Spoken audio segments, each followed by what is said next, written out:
For centuries, Earth had been silent. The skies were calm, the oceans still, and humans went about their lives thinking they were alone in the vast universe.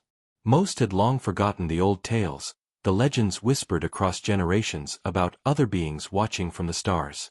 People laughed at them now, calling them myths, stories told to scare children. Yet, in the deepest corners of the world, hidden from the eyes of ordinary humans, the Council watched. The Council was ancient, older than any government or organization known to man. Their members were humans, or at least they looked human, but they were not bound by time as ordinary people were. They had secrets, knowledge that could change the fate of the planet. They had learned long ago that Earth was not just another planet. It was special. Dangerous, yes, but powerful. And they had been tasked with keeping it safe, or controlling it. On a cold night, with the full moon hidden behind thick clouds, a shuttle landed in the frozen plains of Siberia. Its metallic surface glimmered faintly in the darkness, almost like it was alive. From the shuttle, 3 figures stepped out. They wore suits that reflected no light, and their helmets hid their faces completely. The air around them seemed to vibrate, subtle but unnerving. They were the emissaries of the Council, sent on a mission so secret that even most Council members did not know its purpose. Inside the shuttle, a small device blinked red. It was counting down. None of them spoke. Words were unnecessary. Each step they took was deliberate, measured, as if the ground itself was responding to their presence. When they reached the center of the frozen plain, one of them bent down and placed a strange, black cube onto the ice. The cube seemed ordinary at first, but then tiny lights began to flicker on its surface. Patterns, symbols, something ancient and alive. The cube hummed softly, a sound that made the air vibrate in a way that set the hairs on their necks standing. Suddenly, the ice beneath them cracked. Not like normal ice. It was as if something beneath the surface was waking, something that had waited for centuries. The emissaries did not panic. They were trained for this, but even they could feel the tension rising. A shadow moved beneath the ice, dark and formless, but enormous. The device in the shuttle accelerated its blinking. Red became orange, orange became yellow. The emissaries exchanged glances through their helmets. They had never seen anything like this. Above, the clouds shifted, revealing the moon. Its light was not pure. It carried a strange hue, like it was infected with something foreign. The wind howled suddenly, tearing across the frozen plains, carrying with it a smell that was neither human nor animal, something older, primal. One of the emissaries raised a hand, and the cube responded. It floated, spinning slowly, its lights intensifying. A low hum filled the air, louder and louder, until it became a voice. Not a human voice. Something deep, resonating in the minds of the 3 figures. "Do you understand what you have done?" the voice asked. It was everywhere and nowhere at the same time. The emissaries remained still. They had expected resistance, but not intelligence. Not a voice. And certainly not a challenge. One of them pressed a button on their suit, scanning the energy emanating from the cube. The readings were off the charts. Energy levels no human technology had ever reached. It was like the planet itself was reacting. And then, the shadow beneath the ice began to rise. Slowly, impossibly slow, yet impossibly massive. The ice groaned and cracked, sending shards into the cold air like glass knives. The emissaries knew their mission had changed. This was no longer a simple placement of a device. This was awakening something that had been waiting. Something that had been locked away for eons, sealed by forces they barely understood. Yet, the Council had demanded it. And the Council was not to be disobeyed. Suddenly, the ground shook violently. One emissary stumbled but regained balance. The cube now floated higher, spinning faster, its lights blinding. The shadow was no longer a shadow. It was a shape, something vast and monstrous, with a form that defied description. Eyes, or what seemed like eyes, glowed beneath the ice, staring directly at them. The air itself seemed to bend, reality warping around the awakening being. And then it spoke again. A deep, echoing sound that seemed to come from the ground, the sky, and their own minds at the same time. The Council has forgotten the promise. Humanity will remember. The emissaries froze. That voice, it was ancient, powerful, and full of anger.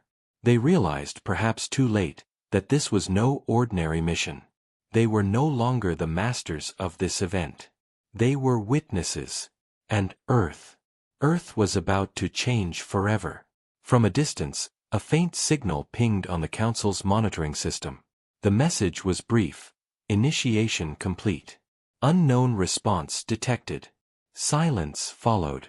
For centuries, Earth had been silent. But the Council had gone too far. And now, the world would remember. The first rays of dawn crept over the frozen plains, but the light did little to calm the air. The shadow that had risen from beneath the ice now stretched across the land, enormous and unyielding.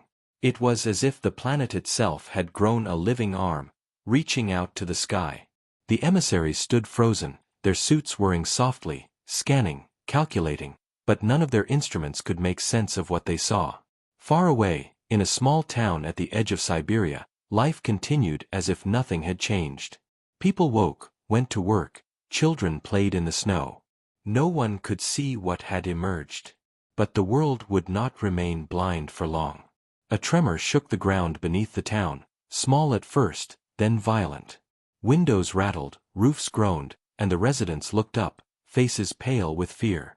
Dogs barked and ran in circles, and birds took flight in panicked clouds. Something was coming, something far larger than anything humans had ever faced.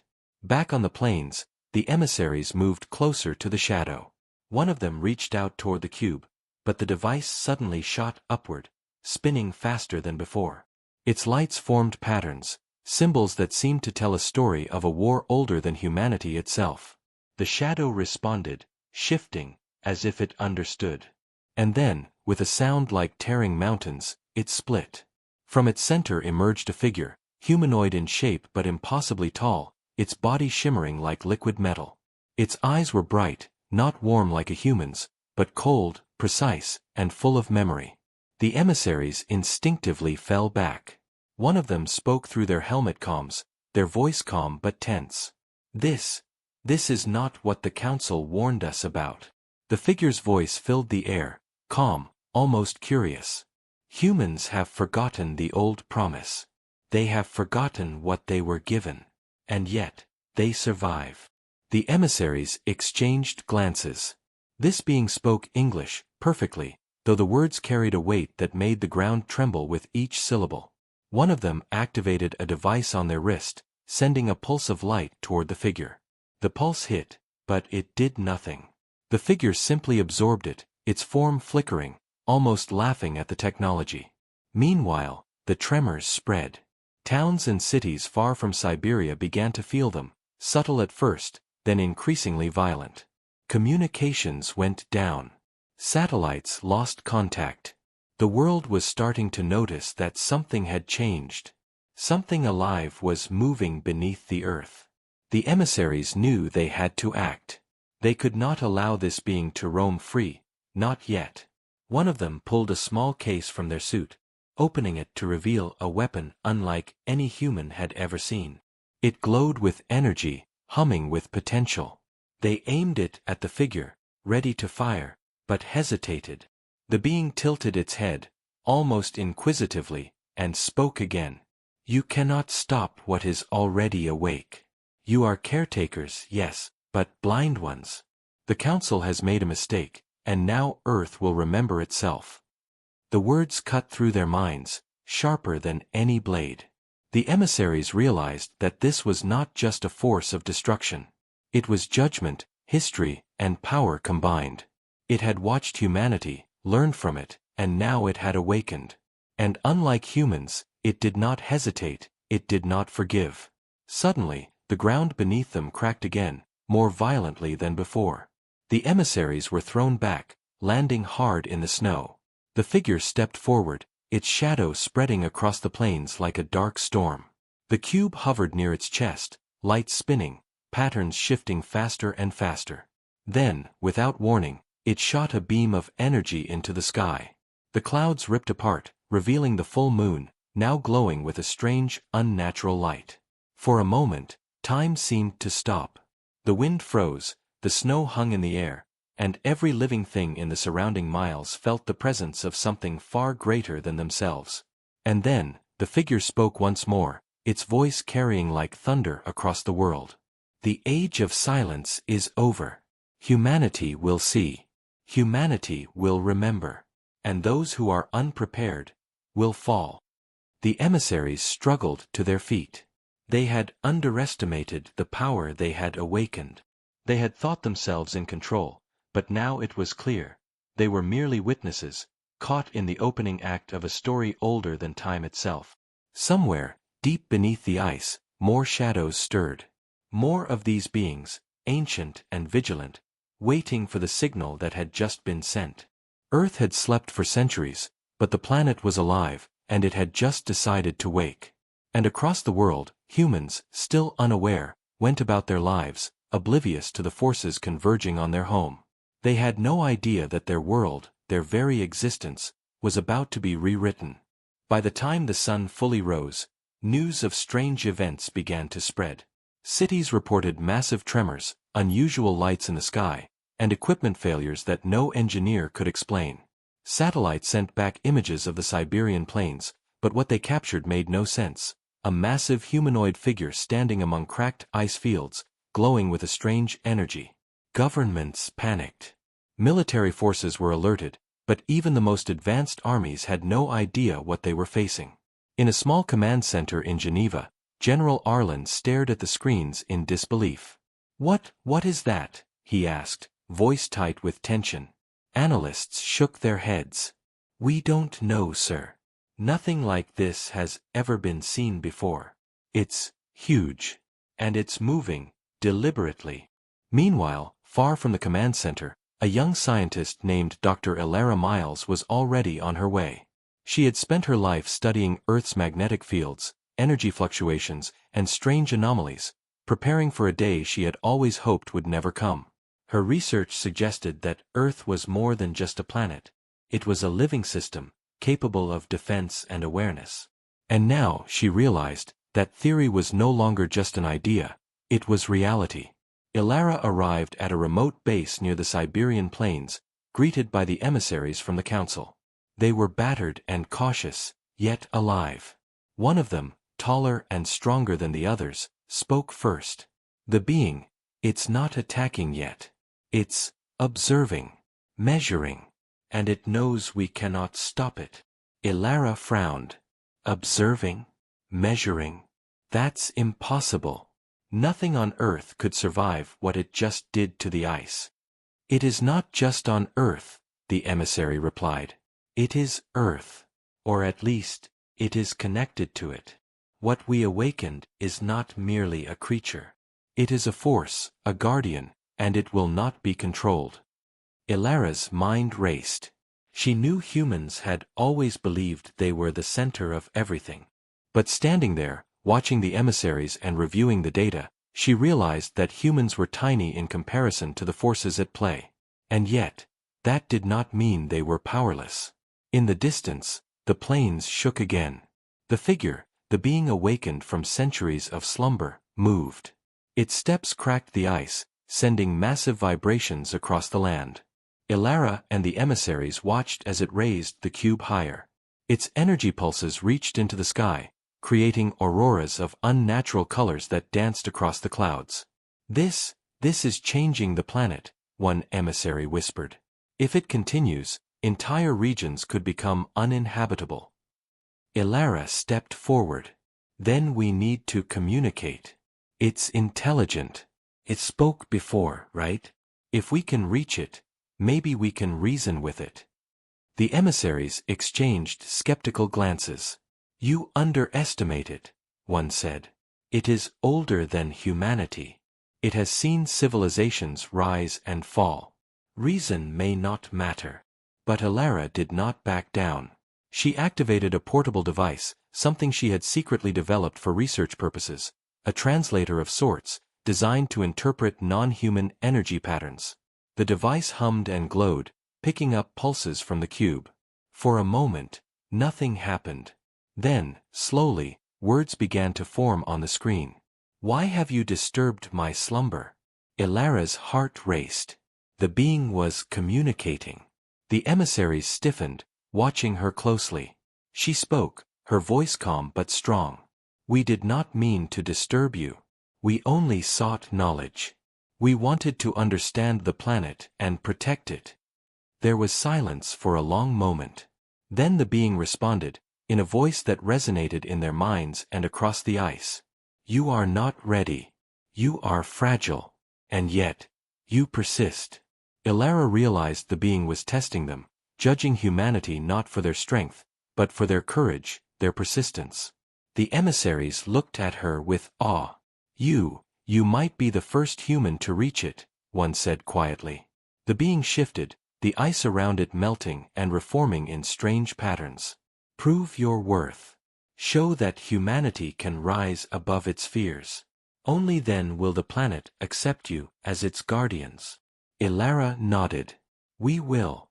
We have no choice but to rise." Far above the plains, satellites continued to capture the scene, sending live images to the world. Governments watched, terrified. Citizens watched, confused and frightened. And in that moment, one truth became clear: humans were no longer just survivors.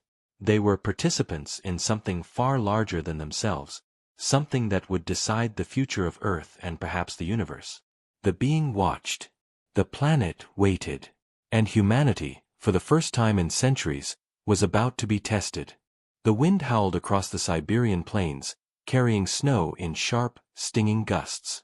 The being continued its slow, deliberate movements, towering over the cracked ice, its cube pulsating with strange, ancient energy. But humans were not idle. Dr. Ilara Miles and the emissaries from the council had begun to coordinate a plan.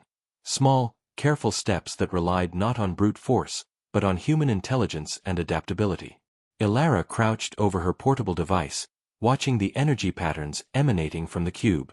"It reacts to our presence," she murmured.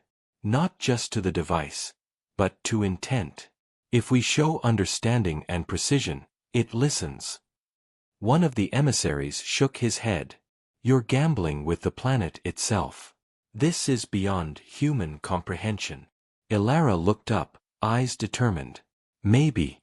But humans survive by understanding, adapting, and thinking creatively. We don't give up. We find solutions where none exist. That's what makes us, us."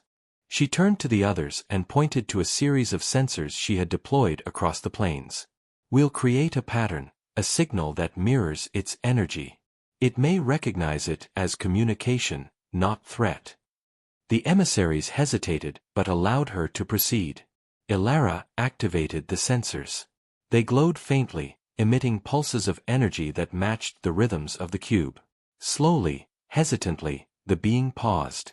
Its eyes, or what could be called eyes, focused on the patterns. The air vibrated, heavy with tension. A tremor shook the ground, but this time it was different, controlled, as if the planet itself was responding to the attempt at communication. Ilara held her breath. Minutes passed. Then, a wave of energy radiated from the cube, gently but unmistakably, enveloping the sensors. They lit up brighter than before. The being's form shimmered, almost as if it was acknowledging them. The emissaries exchanged astonished glances. "It's listening," one whispered. Ilara smiled faintly, her voice steady. "Not just listening. It's testing us. And we are passing." Suddenly, from the distance, a massive crack split the ice. The being turned, its attention shifting to a movement far across the plains. A convoy of human vehicles had arrived, reinforcements sent by governments who had finally realized the gravity of the situation. Soldiers emerged cautiously, weapons raised, scanning the colossal figure. Panic was written on many faces, but a few brave souls stepped forward, trusting their training and instincts. Ilara's voice rang out over the comms. "Do not fire. This is not an enemy to destroy. It's a force we must understand." Some hesitated, Others lowered their weapons reluctantly. The being watched the humans, its presence massive, almost oppressive. Then, to everyone's shock, it lifted one colossal hand. Not in attack, but in a gesture that seemed almost curious. The air vibrated with the sound of its thought. You are clever. You persist where others would flee. You will endure, if you continue to learn. A murmur ran through the humans. Soldiers and scientists alike felt a strange connection, a recognition that this being was not their enemy, but a test, a force to be respected. Ilara stepped forward, her breath visible in the frigid air. We will not fail. We will prove that humanity can rise to the challenge. That we can protect this planet, ourselves, and everything we love. The being tilted its head, studying her, then lowered the cube closer to the ground. Energy pulses radiated outward, enveloping the humans without harm. It was as if the planet itself was granting them a gift, a chance to demonstrate courage, intelligence, and unity. And then, the ice shifted once more. From deep beneath, smaller figures emerged, less imposing than the first, but unmistakably powerful. They moved in perfect harmony, guided by the larger being. Humans tensed, ready for conflict, but Ilara held up her hand. The beings moved around the sensors, interacting with them, their movements almost like a dance.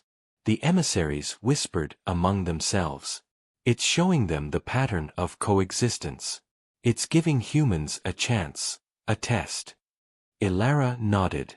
Exactly. This is our moment. Humanity has always faced impossible odds and survived. We adapt. We think. We endure. And that is why we can rise. As the sun rose higher, casting a golden glow across the ice and snow, humans and the ancient beings held a tenuous understanding. The world had changed, and Earth was no longer silent. But for the first time, humans realized something incredible.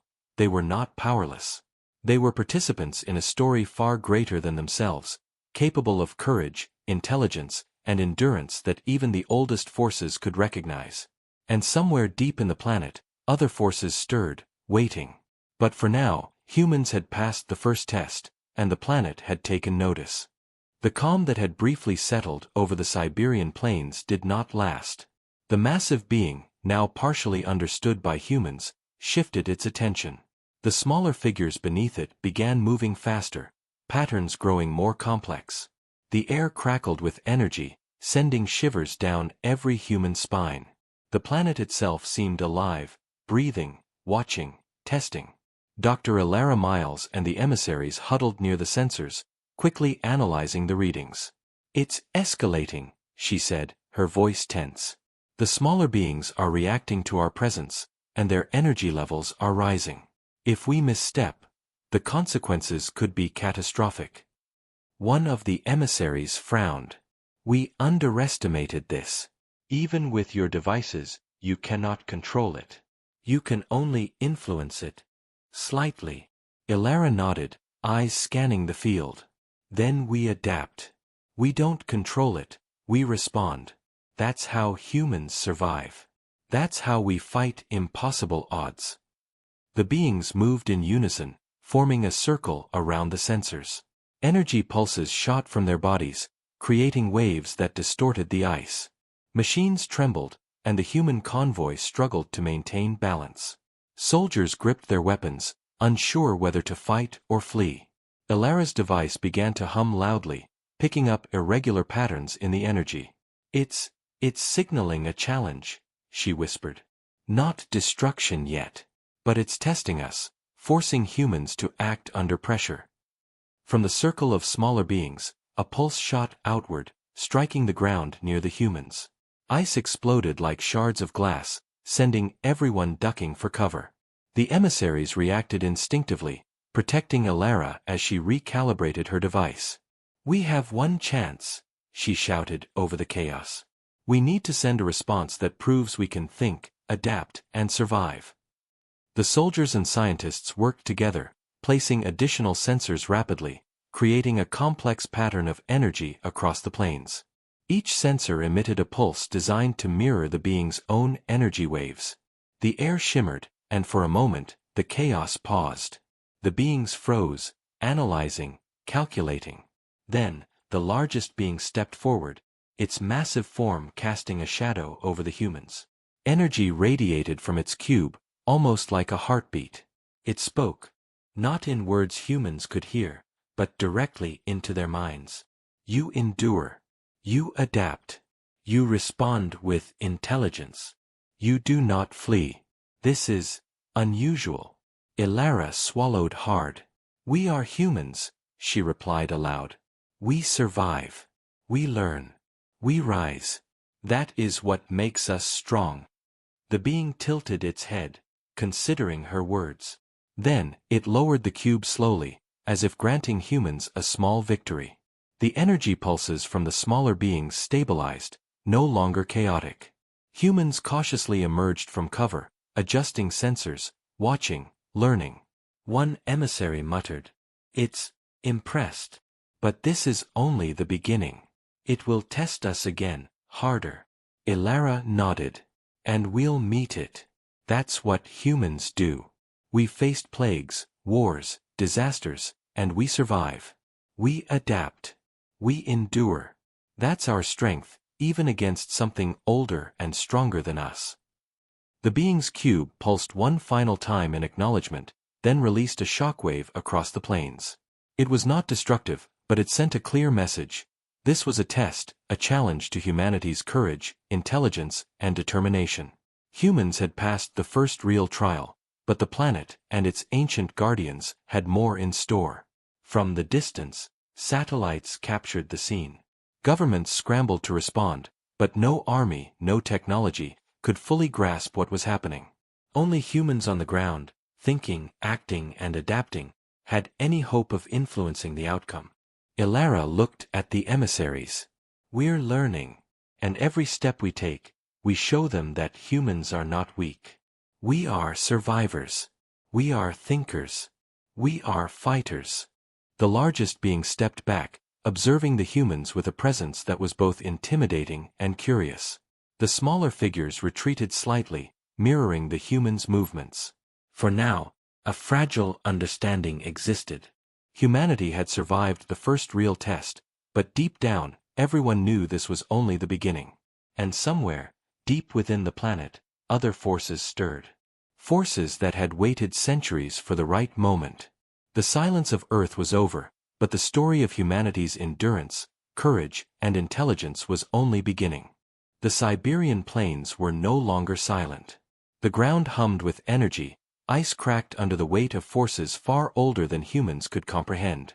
Dr. Ilara Miles and the emissaries stood at the center of the activity, coordinating the humans who had now begun to act with purpose rather than fear.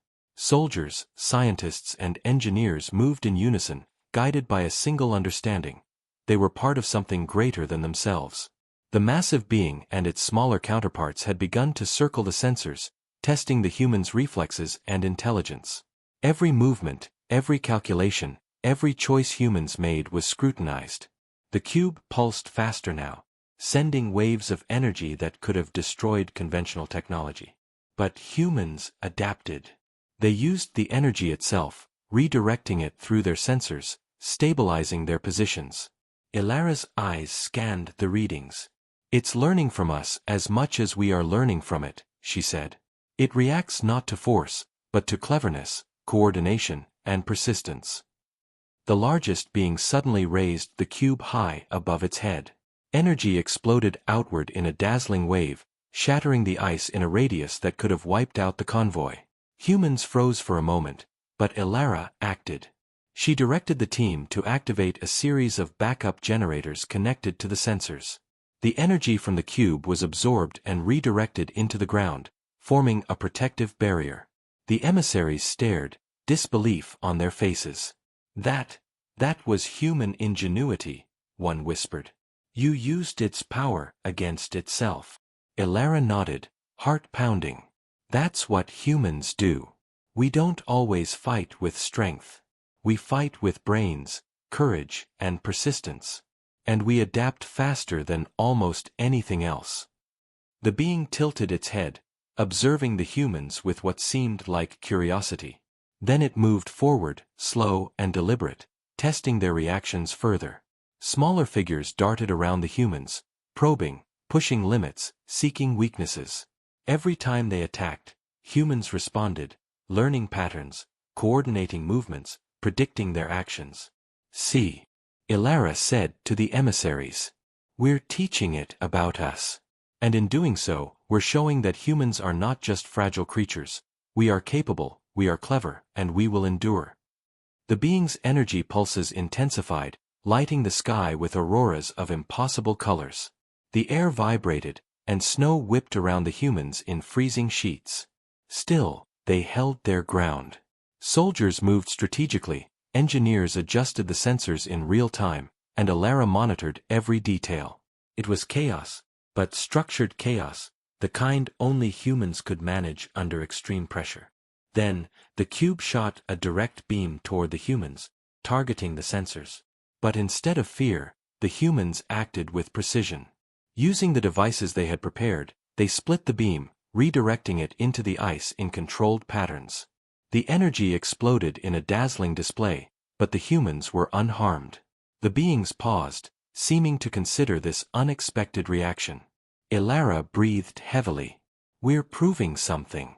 Every time we face the impossible and survive, we show them what humans are capable of. It's not just survival, it's courage, intelligence, and teamwork. The largest being stepped back, the smaller figures following. Its cube lowered, and the energy in the air calmed slightly. For a brief moment, silence fell, thick, tense, and full of anticipation. The humans stood firm, exhausted but unbroken. The being spoke again, this time in a resonance that carried through minds and ice alike. You endure. You adapt. You act with thought and courage. Perhaps, you are worthy. Ilara's heart raced. We've earned recognition. Not because we are the strongest, but because we think, we persist, and we do not give up. The emissaries nodded. This is unprecedented. Humans have faced impossible odds and survived. Even the Council has never witnessed anything like this. From a distance, more tremors rippled across the planet. The ancient forces beneath the Earth had been awakened fully now, aware that humans were no longer weak observers but participants. And humanity, for the first time in centuries, had proven it could rise to the challenge. As the sun rose, casting long shadows across the shattered ice, the humans prepared for the next stage. They had survived the largest test yet, but they knew the challenges ahead would grow even more formidable. Yet one truth had become clear: humans were resilient, clever, and fearless when faced with the impossible. The planet had awoken. And humanity was ready. The sky over Siberia was alive with light. Energy rippled from the massive being and its smaller counterparts, illuminating the fractured ice like a storm of stars. Humans had endured every test, adapted to every challenge, and learned more about the planet and its ancient forces than any human in history. But the largest trial was yet to come. Dr. Ilara Miles stood at the center of the sensors, flanked by soldiers, engineers, and the emissaries. Sweat froze on their faces from the bitter wind, but determination burned brighter than ever. They had studied the patterns of the beings, anticipated their moves, and learned to act in perfect coordination. This was humanity's moment. The massive being raised its cube high. Energy poured from it in overwhelming waves, more intense than anything before. Humans braced themselves. The emissaries whispered, This could destroy everything if you fail." Ilara took a deep breath. "We won't fail. Humanity survives by facing the impossible, by thinking faster, moving smarter, and refusing to surrender. We will endure. We will rise. And we will protect our planet." With a signal, the team activated all the sensors simultaneously. Energy beams crisscrossed the ice in intricate patterns, reflecting the cube's own pulses back toward it. The beams collided, creating a brilliant shield of light. The smaller figures darted around, attempting to disrupt the pattern, but humans moved with precision, predicting their motions.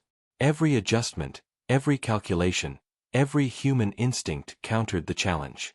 The largest being paused, its form flickering as it analyzed the humans. Its voice resonated in their minds. You persist. You adapt. You are remarkable. Elara smiled, exhaustion and hope mingling. We are humans, she replied aloud. We do not yield. We survive. We learn. We rise. The cube pulsed one final time, brighter than the sun. Then, slowly, it descended, merging with the ice. The energy waves stabilized, not destructive but harmonious. The smaller beings settled around it, their movements now calm, almost ceremonial. The massive figure lowered itself fully, observing humans with what could only be called respect. The emissaries stared in awe. It's acknowledging us. Humanity. Your courage, your intelligence, your unity. It recognizes it. Elara looked across the plains.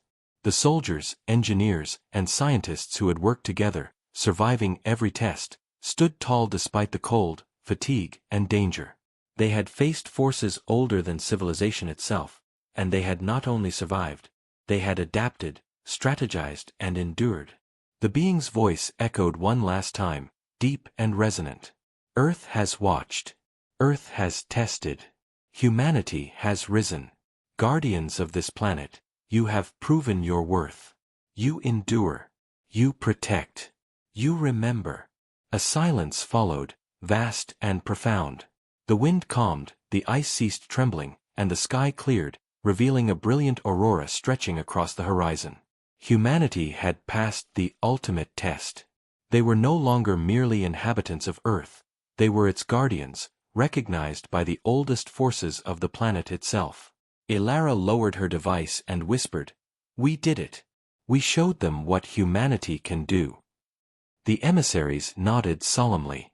This is the essence of HFY. Humans are not the strongest, but they endure. They adapt. They rise against the impossible. And today, they have changed the story of this world forever. From deep beneath the planet, other forces remained, waiting. But humanity had proven it could face the unimaginable. They had survived, learned, and risen stronger. Earth was alive, aware, and humans had earned their place as its guardians. For the first time in centuries, Earth was silent, but this silence was not fear. It was respect. The planet had acknowledged its children. And humanity, united, resilient, and brilliant, had finally stepped into its true role: protectors, thinkers, and survivors of the impossible. The future was uncertain, as it always had been, but one truth remained eternal: humans endure. Humans rise. And humans, when tested against the impossible, will always, somehow, find a way to prevail.